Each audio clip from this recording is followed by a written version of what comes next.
ముంబైలోని వాంఖడే స్టేడియం కోట్లాది మంది భారతీయుల ఆశలు. కానీ టీమిండియా యువ ఓపెనర్ అభిషేక్ శర్మ మాత్రం మరోసారి నిరాశపరిచాడు. 2026 టీ20 ప్రపంచ కప్ సెమీఫైనల్లో ఇంగ్లాండ్తో జరుగుతున్న ఈ కీలక పోరులో కేవలం 9 పరుగులకే వెనుదిరిగి భారత్ ని కష్టాల్లోకి నెట్టాడు అభిషేక్ శర్మ.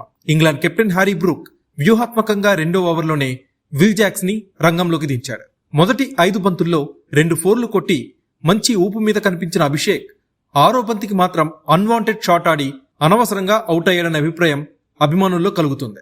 విల్ జాక్స్ వేసిన ఒక స్లో డెలివరీని క్రీజ్ వెలుపలికి వచ్చి ఆడబోయి డీప్ మిడ్ వికెట్ లో ఫిల్ సాల్ట్ కి క్యాచ్ ఇచ్చి అభిషేక్ శర్మ అవుట్ అయ్యాడు. ఇక ఈ టోర్నీలో అభిషేక్ శర్మ ఫామ్ ఆందోళన కలిగిస్తోంది.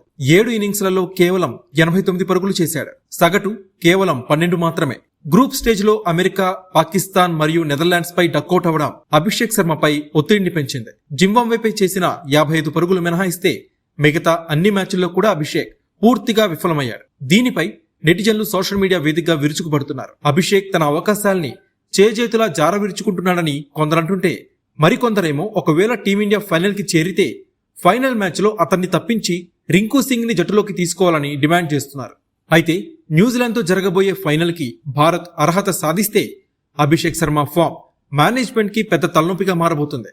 గతంలో కివీస్ పై అతను చేసిన 84 పరుగుల వీరోచిత ఇన్నింగ్స్ గుర్తుంటే ఈ టోర్నీలో మాత్రం అతని ప్రస్తుత ఫామ్ భయపెడుతుంది. మరి టీం మేనేజ్మెంట్ ఈ యువ హిట్టర్ పై నమ్మకం ఉంచుతుందా లేకపోతే మార్పులు చేస్తుందా?